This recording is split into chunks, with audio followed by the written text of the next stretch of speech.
ठंडी के महीने में चादर ओढ़ कर कैसे नमाज़ पढ़ी जाती है, या फिर अगर मफलर है या फिर गमछा है तो किस तरह से हम नमाज़ पढ़ें। अगर आपके पास चादर है या फिर मफलर है, बाज़ औक़ात लोग क्या करते हैं, जब नमाज़ के लिए आते हैं तो उसके पास मफलर या फिर गमछी रहते हैं, तो क्या करते हैं, गमछी को और मफलर को दोनों तरफ से गिरा देते हैं। एक तरफ इधर से भी और एक तरफ इधर से भी गिरा देते हैं गले में लेकर के। ये तरीका जायज़ नहीं है और दुरुस्त नहीं है, बेहतर नहीं है। हाँ, अगर आपके पास मफलर है या फिर गमछा है तो आप ऐसा करें कि एक पल्लू को नीचे गिरा दें और दूसरे पल्लू को मोड़ करके और पीछे गिरा दें।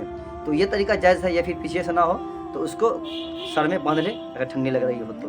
लेकिन ये तरीका गलत है, दुरुस्त नहीं है कि आप दोनों पल्ले को लपेट लें, और दुरुस्त नहीं है। हाँ, अगर आपके पास चादर है, चादर से नमाज़ पढ़ते हैं, चादर ओढ़ करके जब नमाज़ पढ़ें तो आप गले में लेके पढ़ रहे हैं तो आप एक पल्लू को पीछे गिरा दें और एक पल्लू को बाहर रख सकते हैं, फिर आप इस तरह से नमाज़ पढ़ सकते हैं। हाँ, अगर आप सर पर रख करके नमाज़ पढ़ना चाहते हैं, ठंडी लग रही है तो आप सर पर ले करके तो उसको फिर पीछे गिरा करके इस तरह भी आप नमाज़ पढ़ सकते हैं। ये जायज़ तरीका है, बेहतर तरीका भी है। लेकिन दोनों पल्लू को आप चाहते हैं कि सामने रख के गिरा दें तो ये तरीका जायज़ नहीं है, बेहतर नहीं है। तो अगर नमाज़ पढ़ रहे हैं तो आप ये ख्याल रखें, ये चीज़ है तो आप एक पल्ले को पीछे रखें और एक पल्ले को सामने रखें, या फिर उसको सर में या फिर गर्दन में आप बांध लें, तो इस तरह से आप नमाज़ पढ़ सकते हैं।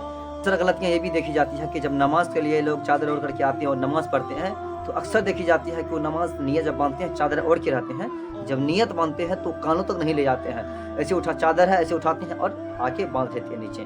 तो ये जायज़ तरीका नहीं है, दुरुस्त नहीं है।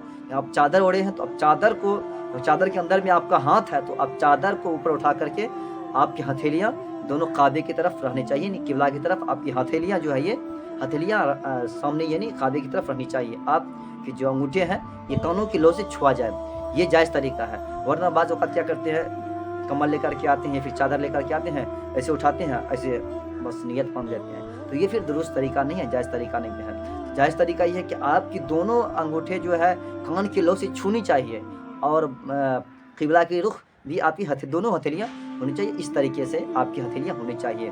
तो आप अगर चादर के अंदर भी है तो भी आपकी नियत हो जाएगी।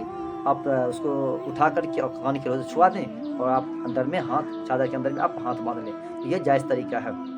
और बाज़ औक़ात क्या करते हैं कि जब रुकू में जाते हैं, सजदे में जाते हैं तो उनके चादरें खुल जाते हैं। तो बेहतर नहीं है कि जब चादर आपके लटके जाए तो कहीं हो सकता है फंस जाए।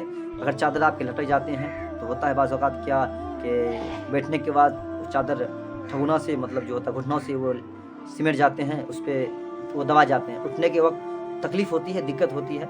तो इस तरह की आप अगर चादर ओढ़ के नमाज़ पढ़ते हैं उसको ऐसा करें वो गिर ना पाए, उसको काफ़ी तरीके से उसको समेट ले गले में, या फिर उसको जब नमाज़ के वक्त आए तो उसको बेहतर ये है तो उसको रख करके नमाज़ पढ़ें, क्योंकि चादर या फिर गमछा उसके घुटनों के नीचे से दबा जाती है। जब फिर खड़े हो जाते हैं तो फिर वो उठते हैं तो फिर तकलीफ़ हो जाती है उठने में, और फिर लोग वो चीज़ जब वो दब जाती है तो उठने में फिर दिक्कत हो जाती है।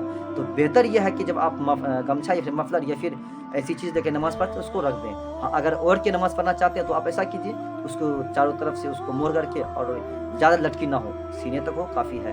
तो इस तरीके से आप नमाज़ पढ़ सकते हैं। तो अगर ये वीडियो अच्छी लगी होगी तो इस वीडियो को दोस्तों में शेयर कीजिए, और कमेंट बॉक्स में आपका क्या राय है ज़रूर बताइएगा। अस्सलामु अलैकुम वरहमतुल्लाहि वबरकातुहू।